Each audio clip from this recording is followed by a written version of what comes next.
Hello po, isang magandang umaga po sa inyong lahat. Good morning po sa inyong lahat. Ngayon po ay 15 ng Disyembre, December 15, 2024 at ang oras po dito sa Los Angeles, California ay alas 6:38 ng umaga at ang araw po ngayon ay linggo. Nais ko lang po mag-vlog patungkol dito sa napanood ko kahapon kay Engineer Toto Kausing itong Supreme Court. Supreme Court hindi pinayagan buksan ang mga baluta sa Santo Tomas, Batangas. Yan po ang narinig ko kahapon, pero parang walang nagbablog na iba eh. Kaya naisipan ko na talakayin ito. Ang title ko po ngayon, mga kababayan, mga minamahal, ay ito nga, yung napakinggan ko kahapon kay Engineer Toto Kausing. Supreme Court hindi pinayagan buksan ang mga baluta sa Santo Tomas, Pampanga. Ano po ba ito? Ako po ay sinusubaybayan ko po ito eh. Opo. Ang pagkaalam ko po dito ay dyan sa Santo Tomas, Batangas, dyan po na-imbestigahan ng TN Trio na dyan ang pinakamaraming kababalaghan na nangyari. Dyan sa Santo Tomas, Batangas na yan. Dyan nila nakita ang maraming anomalya patungkol po dyan sa eleksyon. Ngayon ay hiniling po nila sa COMELEC na buksan yung mga baluta at ikumpara doon sa resulta ng nakuha natin sa computer. Ay pumayag naman po ang COMELEC. Pumayag ang COMELEC. At ang alam ko pa, sila pa ang sila pa ang nag-challenge na kung ano ang gusto nyo, kung saan nyo gustong buksan, papayag kami. Pero mahigit na pong 1 taon yan, hindi sila pumapayag. Pero nung una, ang sinabi nila, sige, buksan natin, sabi po ng COMELEC, para malaman kung may discrepancy. Ngayon, ay ewan ko kung dumulog sila sa Supreme Court o Korte Suprema at ito nga ang naging desisyon. Nakalukuhan po yan. Kalukuhan yan. Parang ganyan lang yan sa open or not to open the second envelope. Nung nag-decide po ang mga senador, nung impeachment trial ni Erap, ay nanalo yung not to open. Ay ito ngayon din, yan ang desisyon ng Supreme Court. Ay bakit ayaw nyong buksan yan? Iisa lang po ang kahulugan yan. Nabayaran na kayo at ayaw nyong buksan kasi nga mas lalong makikita ang discrepancy. Opo. Kaya ayaw nyong buksan ay malamang ay kaalyado kayo ng mga nakaupo ngayon. Ayan po, ulitin ko, yan ang pinili ng TN Trio para buksan ang mga baluta dyan sa bayan na yan. Pero ngayon, nag-decide na ang Supreme Court, illegal daw o wala daw basis o hindi raw kasama sa pangsyon. Ayan na nga po eh. Alam nyo po ang batas ay napapaikot-ikot po yan eh. Yan po ang katotohanan sa batas. Kaya nga po ang tao ay hindi maliligtas sa pamamagitan ng batas. Hindi po maliligtas na makapunta ng langit. Guidelines lang po yan eh. Guidelines lang ang batas eh. The law is just our guide to bring us to righteousness. Pero hindi pa yan kasi ang righteousness eh. Napapaikot-ikot po yan eh. Katulad ngayon, ang sabi ng Supreme Court ay hindi. Sabi niya, bawal yan. o walang mandato, walang batas na mandato na ganyan. O ayan na po, hindi ba? Ayan po ang reason ng Supreme Court. Na uulitin ko lang malamang ay kakutsaba sila dyan o nabayaran sila kasi nga doon sa salita po ng Panginoon sa mga judges na huwag silang tatanggap ng suhol. Do not receive bribe because bribe can blind the eyes and can alter the narration or the content or the declaration of the righteous or the wise or the learned. Mga learned po sila yan eh. May pinag-aralan po sila yan eh. Pero kayang i-alter po kung nagre-receive sila ng gifts o ng mga bribes o ng mga pabor. Yan po ang nakasulat sa Biblia. Kaya nga, binigyan na agad ng babala ng Diyos ang mga judges o ang mga hari na umaaktong judges po. O ang mga leader o ang mga propeta na umaaktong judges. Do not receive bribe because bribe can blind the eyes.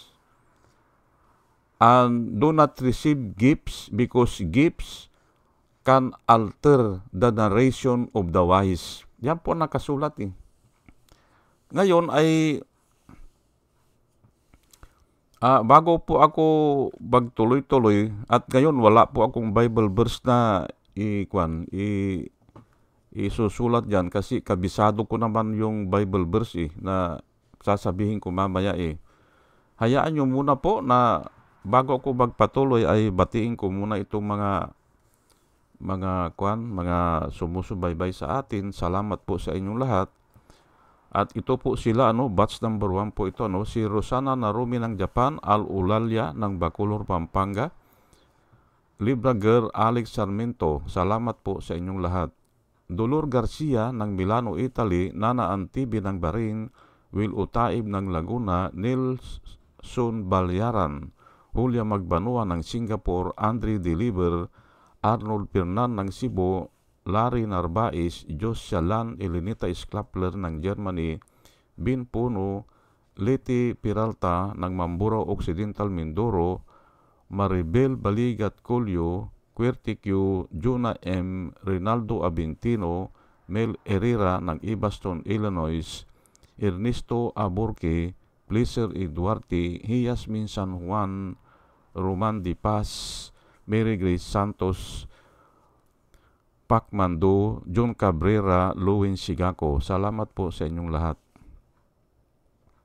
Aik Maglasang, Linda Trasmonte, Linda Walton, Sasha Andigwid, Lini Bungat, Agripino C, Eduardo Gonzales ng Singapore, Bumble D, Di Juana Duco, Ernesto Honrado, Josephine Lucas, Bert Abogado, Demetrio Pascual, Soledad Di Maculangan, Brenda Martin, C.G. Torrio, Melchor Tolentino, Brother Pacamara, Manuel Lim, Danilo Magno, Lawrence Alindayo, Edelberto Infante, Boss Reyes, Paul Vincent Lim, Sonny Gaya, Rupino Baldos, Betty Velasco, William Ilay, John D. Cinco, Victorino Ripran, Norman Nabatar, Bonifacio Avila, Danilo Magno, Carl Arman, Salvi Ibanez, Domos Ticton, Tibtib Mercado, Bernadette Francisco, User P.O., Cyril Andres,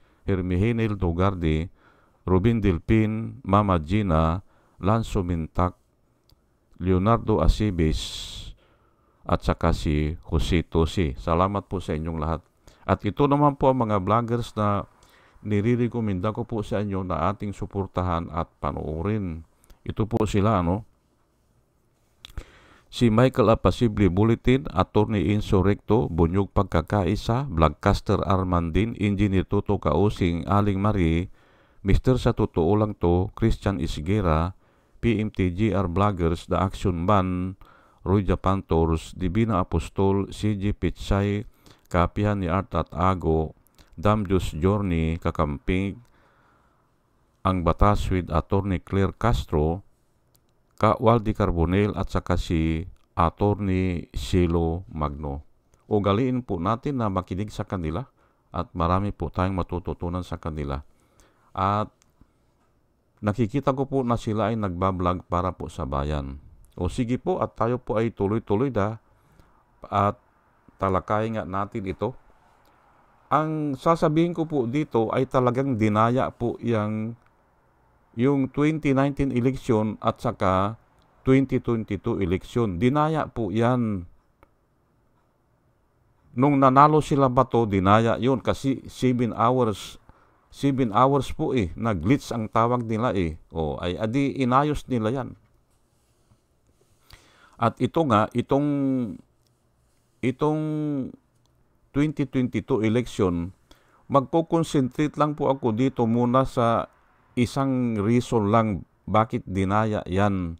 Magko-concentrate po ako dito at ako ay bagamat tama yung sinasabi ni Engineer Tuktok Kausing, ako po ay bilang isang electrical engineer at mechanical engineer dyan sa Pilipinas.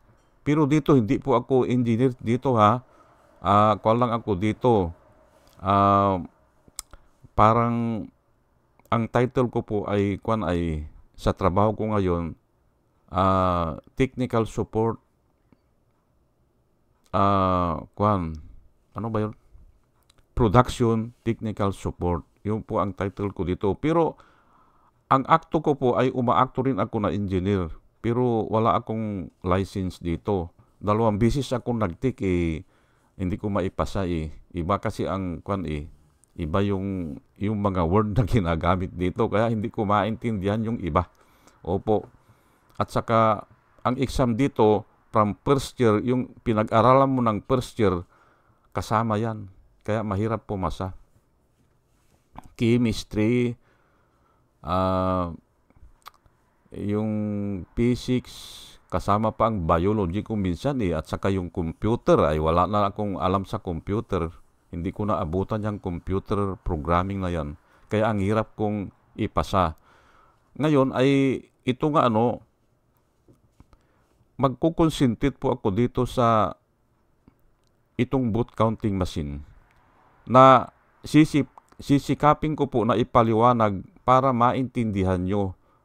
Katulad nga ng sinasabi ko, ako ay nakukulangan doon sa explanation ni Engineer Tuktok Kausing. Pero civil siya kasi civil engineer siya Ay ako, ang kadil ko po ay mga computer expert po Opo, kaya naiintindihan ko ito ng maigi. At nag-research na po ako noong 2019, nung pinatay po nila ang transparency server ng 7 oras. Nag-research na po ako, nagtanong na ako sa mga computer expert, kaya kabisado ko po ang sasabihin ko dito.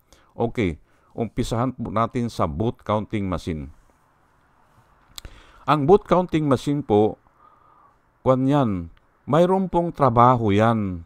Ang trabaho po niyan is to transmit the election result in 3 different servers, namely the municipal server, the transparency server, and the COMELEC main server.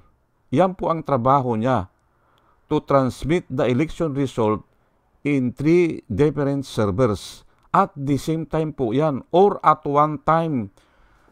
Para maintindihan nyo po, copy parnis po yan. Pero hindi copy parnis kung hindi 2 yan, 2. Sabay-sabay po yan. Pero kahit na copy parnis, sabay-sabay din yan. Kasi pag sinin mo na yan, sabay-sabay yan Kung may copy parnis ka na 2, makaka-receive din yun. At the same time, ayan po.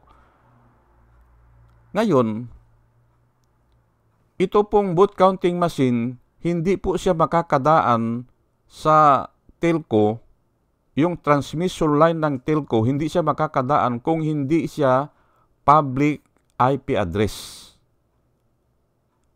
Diyan po ako nakukulangan sa explanation ni Engineer Tuktok Kausing Hindi siya makakadaan. Kailangan ang boot counting machine natin sa mga presinto na kung saan yan ay 100,000 po yan plus 700.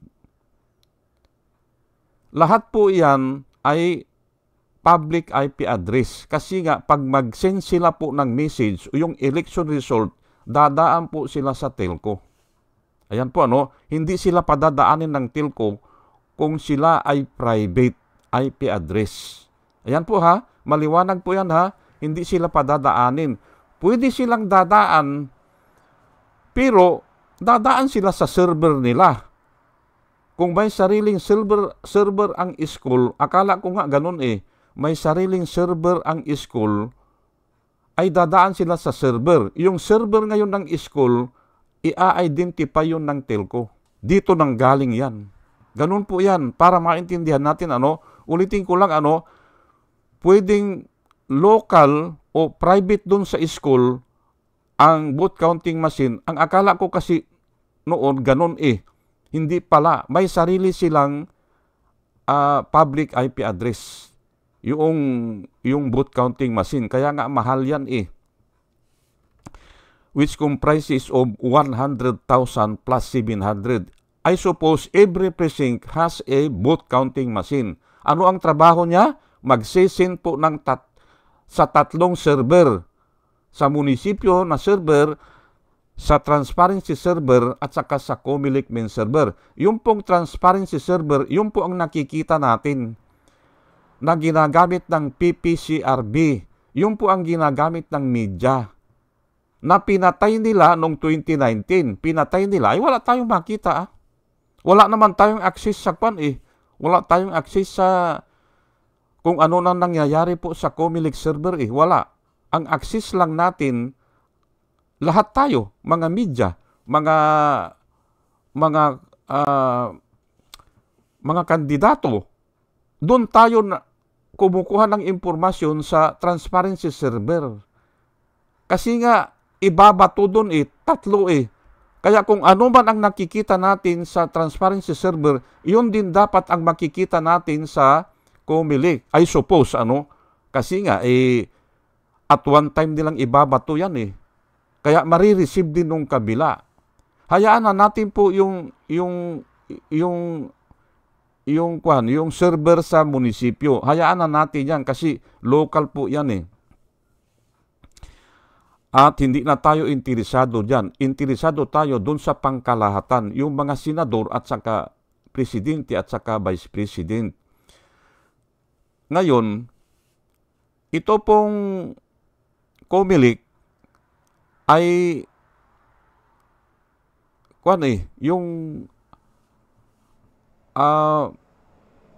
may sarili silang bilang. Opo, after 1 hour po, at 8 o'clock, 8:02 ata, may sarili silang bilang na pinagmalaki pa nila. Mga tanga nga mga tanga. Hindi nila alam na dapat ang bilang po ng Comelec at saka bilang ng transparency server dapat iisa yan. Kasi iisa po ang pinanggalingan ng message. At isang time lang pinadala. Kaya dapat in any time po o kahit na anong oras, parehas po ang bilang yan o yung resulta ng nabibilang nila ay pinagmalaki pa nga nila Doon sa meeting, aywan ko kung saang hotel yun o restaurant. Ang sabi nila, at 8:02, ang bilang na ng transparency server ay 20 million. Yung kabuuan na nabibilang. Ang bilang naman sa Comelec server ay nasa 12 million ata o 13 million. Ay di, may ginagawa na kalukuhan yan kasi hindi parehas ang bilang Hindi ba? Ano ang record natin sa transparency server? 20 million ang nabibilang. At 8:02 po yan Tapos, ang bilang naman sa server ng Comelec ay nasa 13 million. Adi, may kababalaghan na nangyayari po yan. Hindi ba? Ayan po.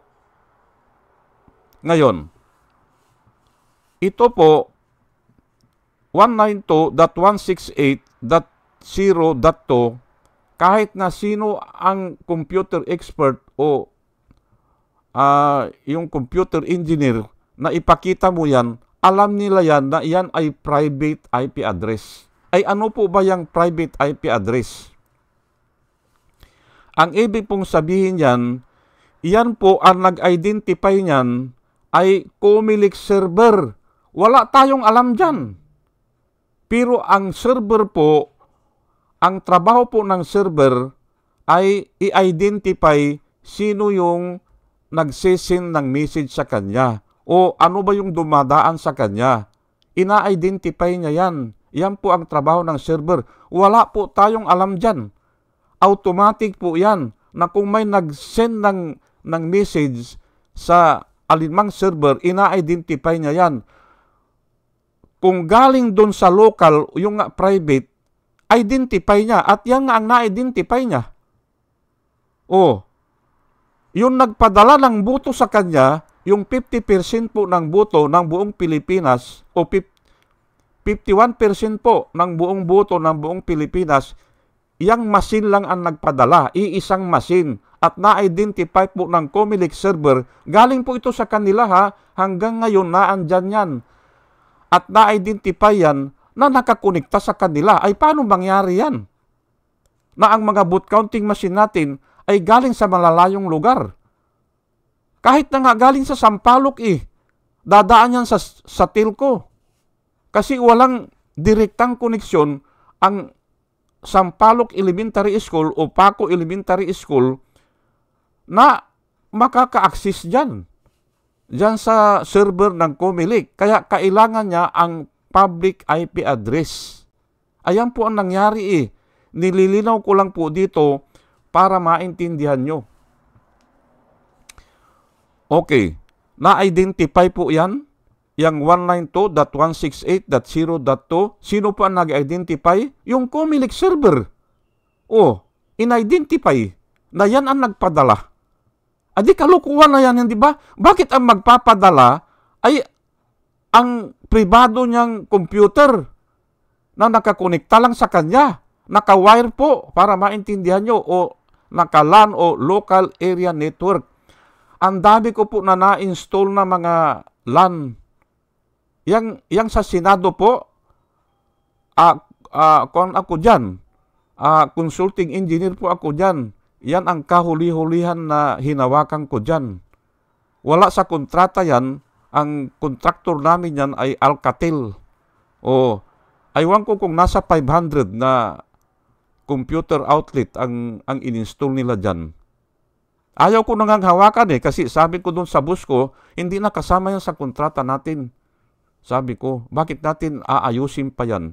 Yung computer po ng Senado dyan sa GSIS building. Ako po ang consultant na humawak dyan. Opo. Kaya alam ko yan. Ngayon ay, sige na, sabi nung boss ko, kasi additional din, babayad sila. Sabi ganun. Sige kako. I-supervise natin.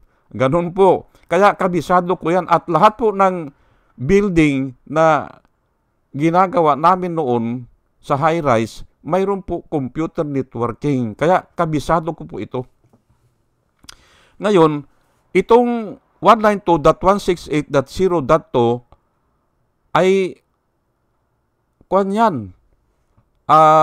local nga doon sa server ng Comelec. Local. Ay bakit siya nagpadala? Hindi ba? Nasamantalang ang alam natin, ang alam po ng balana, ang alam po ng lahat ng tao, ang nasa kontrata, tayo ay bumili ng vote counting machine para yun ang magpadala. Hindi ba? At tinitingnan ko yung pinapakita ni Engineer Toto Kausing, ang isang vote counting machine ay kuwan lang pala, mga nag-a-average lang ng mga 500 ang butante. Nakita ko kasi may 300, may 400, may 700. I-average na lang po natin na 700 ang butante sa isang vote counting machine. Yun ang ipapadala niya. Ano ba ang resulta? Ito ang resulta. Ay bakit ngayon ang nagpadala ay itong, malamang ito, kuwan lang ito laptop lang ito, na ikinunikta doon sa computer server o sa server ng Comelec. Kaya yan, na-alter nila ang resulta. Hindi po mananalo talaga ang oposisyon. Sisiruhin talaga. Kasi nga, 51% dyan dumani sa iisang IP address na yan at local pa o private pa. Saan private po? Doon nga sa server ng Comelec. At hindi po maitatanggihan kasi hindi nila pwedeng burahin yan. At kahit magtanong kayo ng computer expert dito sa Amerika o sa India, alam yan. Alam yan na niloko ang eleksyon kasi nga siya nagpadala eh. Siya lang ang nagpadala. Opo, hindi nasunod ang kontrata, hindi nasunod ang batas na ang magpapadala ay yung vote counting machine. Hindi po nasunod yun. 51% ng boto. Kaya nga, dinaya yan. Kaya nga ayaw nilang buksan eh. O, ayan, ano? Ngayon, ang mga kwan po ay Globe at saka Smart at saka Dito. Yan po ang, at mayroon pa siguro yung maliliit na kwan, na telco company. Iyan po ano. Ngayon, may mga record po yan. Kung dumaan ka dyan, may mga record sila. Kasi nga, sisingilin ka nila eh. Depende sa bigat ng paggamit mo o ano ba ang dumaan dyan, pelikula ba yan o ano. O, sisingilin ka nila sa hours o bigat nung dumadaan. Kaya, mayroon silang record. O, hindi ba itatago yan?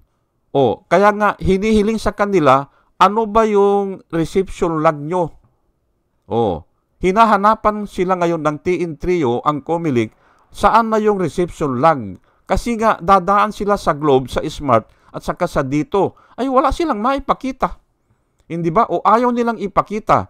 Ngayon, ang kinuha na lang po ng TN Trio, yung record ng transmission. Pero halos iisa yan. Kasi nga, kwan lang yan eh, segundo lang po yan eh. Halos iisa yan. Yung sending at saka yung receiving, iisa yan. Iisang time yan. At saka yung dumaan sa telco, iisa yan. Kaya nga lang ay kung minsan ay mahina yung internet, sinasabi natin, kaya mayroong delay dun sa receiving. Pero segundo lang po yan. Opo, halos iisa yan ang time ng sending at saka yung receiving. At saka yung nakarecord sa telco, anong oras dumaan yung mga message na yan para maintindihan natin. At yun nga, nakita ng mga Globe, ng mga itong Smart, ay alauna pa lang may nagsisin na po eh. Alauna pa lang ng hapon ay naliligo pa siguro yung bubuto O nasa bahay pa, o nagpapahinga pa, hindi ba? Ay bakit? Nagsisend na sila ng message na ito na ang resulta. Kaya po, takot sila na buksan yan. Pero nahuli na po yan. Nahuli na. At hindi lang yun, doon sa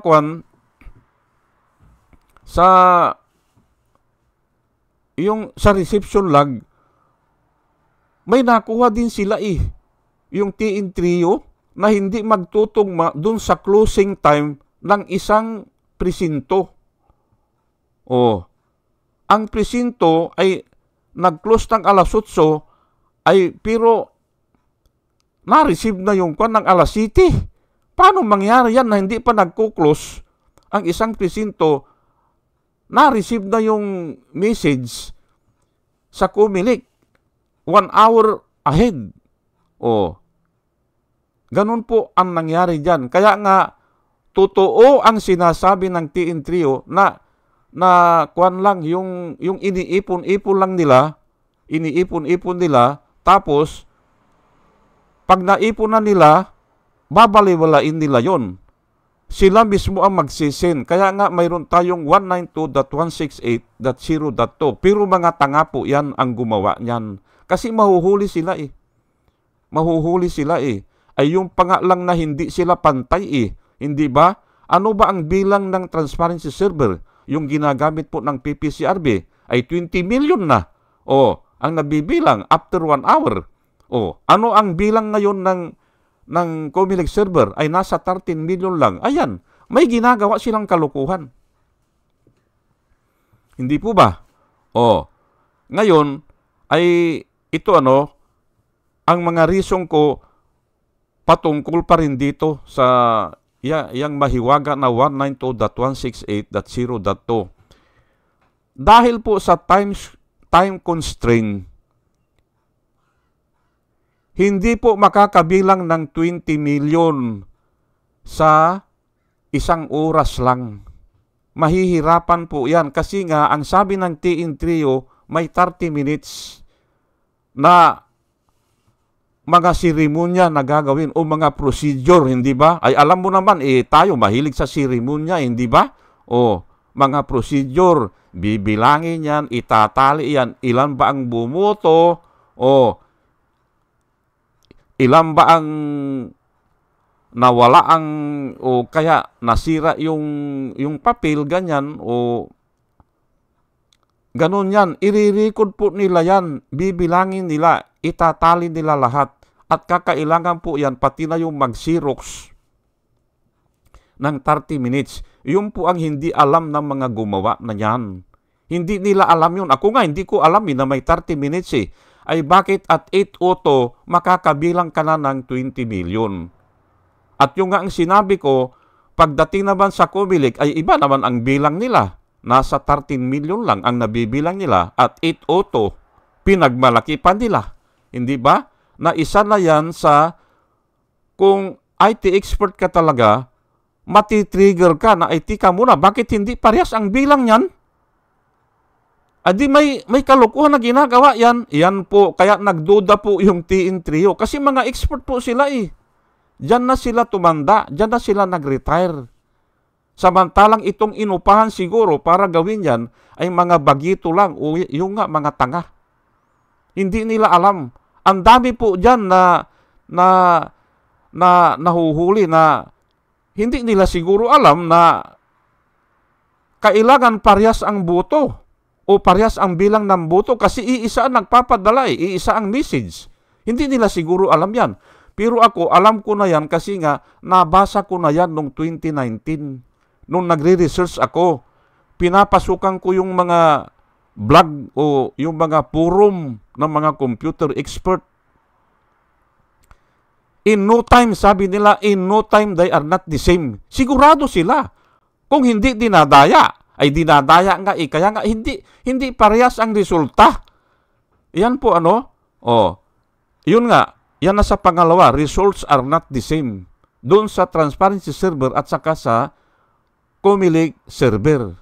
Hayaan na natin po yung hayaan na natin yung city o municipal server. Hayaan na natin. Yun na lang dalawa. Hindi parehas. Ay di dapat yan ay null and void na yan. At saka ngayon, itong reception or resort by batch o 5 or 7. Ipapaliwanag ko po ito Pinaliwanag po ito ni Engineer Toto Kausing. Ang ibig po sabihin diyan, doon sa reception log ng Comelec, doon sa reception log po, marirecord po yan at hindi nila pwedeng i-alter yan. Bakit may 5% na nagpadala, iisa ang time na na-receive? Imposible pong mangyari yan. Maliban na lang kung pinadala yan ng by batch. Ay pinadala nga po ng by batch po Kaya nga iisa ang time ng receive. To the last second. Hindi po mangyayari yan. Ako po nagpapadala ako ng mga plano. Mabibigat po yan. Yung mga pinapadala kong drawing, kung may kausap akong tao o kaya picture, ganyan, mabibigat po yan. At kung copy parnis yan o kaya ay sinunod-sunod ko, naka-attach yung tatlo, isang isang time din niya na marireceive yung tatlo. Pero kung inisa-isa kong ipadala, ay hindi niya marireceive ng sabay-sabay. Hindi iisang time. Kahit na pa sinabi ko dun sa kasamahan ko na, ipadala mo nga ito, sabay tayo. Ipadala mo yung picture number 2, ako naman ipapadala ko itong picture number 1, sabay tayo. Hindi po darating yan ng sabay. Hindi nga namin maipadala ng sabay yan eh. Kahit na may timer kami na at 8:02, ganyan, ipadala na natin, ay hindi po magsasabay yan eh. Ngayon, bakit may 7 na presinto o 5 presinto sabay-sabay na-receive yung message sa Comelec server? Ay pinadala po yan ng by batch. Bakit? Kinuha muna nila. Tapos ang nagpadala na itong local nila. Na nakarecord naman. Kaya nga, dinaya nga lang yan eh. Hindi nasunod ang batas. Hindi nila isinalang-alang ang, ay bakit pa pala bumili ng mga boot counting machine? Hindi naman pala gagamitin, hindi ba? Ang nasunod ay yung 192.168.0.2 na private. Inuulit ko, private yan sa kanila. Nabawal po yan. Hindi pwedeng yung computer doon sa Comelec ang magpapadala. Hindi ba? Ang magpapadala po ay yung boot counting machine na naandun sa presinto. Yan po ang trabaho nila. Wala na pong ibang dadaanan yan. Wala. Pero sila, niluluko nila ngayon. Ang sabi nila, ay kasi ganito kanya. Ay wala nga yan sa kontrata eh. Direkta na magpapadala po yung mga boot counting machine sa servers. Ng alin? 3 servers. At the same time, yung resulta, kung 700 ang nabutante na bumuto dyan, yun ang ipapadala nila. Naintindihan nyo ba? Ayan nga. Dinaya po yan. At hindi ko pa dinidiscuss yung iba dito. Nag-concentrate lang ako dito sa boot counting machine at saka yung private, what is a private and what is a public IP address. Nag-concentrate lang po ako dyan. Kaya nga, pinakita ko dito, imposible na ang magpadala ay private doon sa Comelec server. Bawal po yan sa batas. Ay lalo na yan ay 51% ng boto ng buong Pilipinas. Siya lang ang nagpadala. Sa Metro Manila nga ata almost 98% eh. Yan ang nagpadala eh. Ayan po. Kaya po sa susunod na eleksyon ay ilaban po natin o ilakad po natin o mag-ingay po tayo. Sa susunod na eleksyon, huwag ng computer ang bibilang. Ang bibilang ay tao na, mano-mano na. Sa isang presinto, mga tao na ang bibilang. Para may record tayo. Kasi hindi natin nagamit ang ating mga mata eh. Hindi natin nagamit ang ating mga tainga. At may sinasabi po dyan ang Panginoon. Ang sinasabi po dyan ng Panginoon, may mata ka, may tainga ka, hindi mo naman ginamit. You are a fool and without understanding. Yan po ang nakasulat sa Jeremiah 5:21. Here now, sabi niya ng Panginoon you foolish and without understanding, who have eyes and see not, and who have ears and hear not. Yan po ang nakasulat. Tinatawag po ng Panginoon na foolish. Ano ba ang foolish? Parang tanga po yan, hindi ba? Totoo nga naman naloko po tayo. Naloko tayo ng magagaling na tao noon. Kunyari sila ang magaling noon computer na tayo. Sige, para wala na yung dagdag bawas. Kunyari sila ang magaling, na sila ang hinyo, sila ang pinakamagaling. Naloko tayo doon. Kasi nga, puro dagdag bawas noon Sila Gloria Macapagal Arroyo at saka sila Enrile. Si Enrile noon, parating na nanalo yan sa Mindanao Dahil dyan sa dagdag bawas. Ngayon, pinanukala ng mga magagaling na tao, para mawala na yan, para mawala niyang dagdag bawas, computer na tayo, computerized na tayo. Pero ang hindi nila alam, lahat po ng panukala ng tao, lahat po yan. Kung hindi niya isinanggun sa Diyos, kung hindi niya isinalang-alang ang salita ng Diyos, katulad nga nito, "Hear now," sabi niya, "you foolish and without understanding people," sabi niya. Hindi nila binasa yan. Kaya nga, ay computer na tayo. Ay sige, computer. Ayan na nga ang nangyari.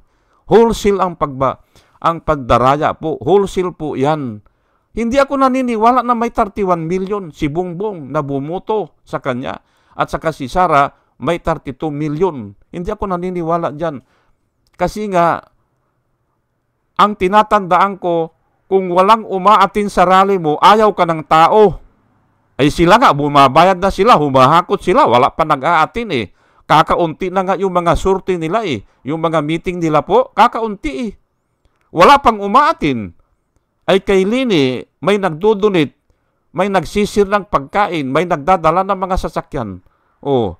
Kaya, paano matatalo yan, hindi ba? Kung kaya nilang ibigay ang kanilang pagkain o ang kanilang mga sasakyan o ang kanilang effort. Opo, effort po. Na makikipaggitgitan sila doon, makikipagbalyahan sila sa init ng araw. Bakit hindi nila ibubuto yan? Hindi ba? Ay saglit lang yung buto, maligo ka o punta ka sa kwan o bubuto o pipila ka siguro. Ibubuto nila kasi nga ibinibigay nila yung effort nila eh. Ganon po yan. Paanong natalo yan? Ayan nga, dinaya nila. At yan nga, malinaw po yan. Diyan lang po ako nag-concentrate dyan sa 192.168.0.2. Mayroon pa akong susunod dito. Magkukonsentrate ako doon sa kwan, yung tinatalakay ko noon, na straight line ang booting. Straight line. Hanggang natapos. Hindi po nangyayari yan.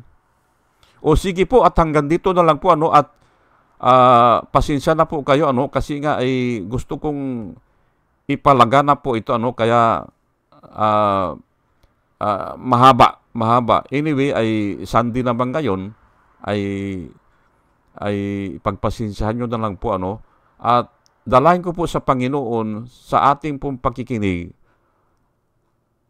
ay magkaroon tayo ng wisdom na nanggagaling sa Kanya. Lalo na yung sinabi niya, "Hear now, you foolish and without understanding people," sabi niya, "who have eyes but cannot see, and who have ears but cannot hear." Yan po ang nangyari dyan sa eleksyon sa atin. Walang makapagpatotoo.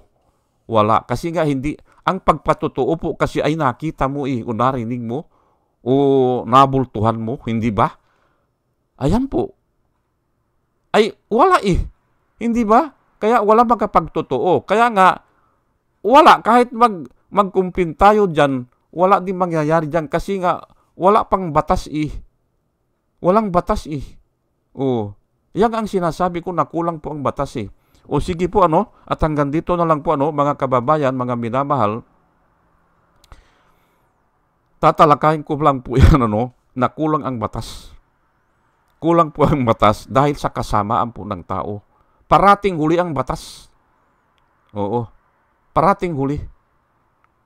At narinig ko yan kay Dilima. Sabi niya, hindi ko kayang isipin, sabi niya. Paano nila pagbayaran ito? Yung ginawa nila sa akin, sabi niya, na binilanggo nila ako ng 6 na taong mahigit. Wala talaga Wala Saan ka kukuha ng batas para sila singilin? Wala Hindi ba? Yan po ang sinabi ni Dilima, hindi ko kanya maisip, hindi ko masukat isipin, sabi niya. Papaano niya ididimanda yan na wala ngang batas Hindi ba?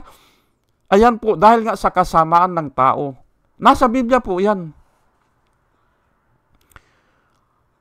Parating huli ang batas. Kasi nga gagawa muna ng kasalanan bago gagawa ng batas Ganun po yan.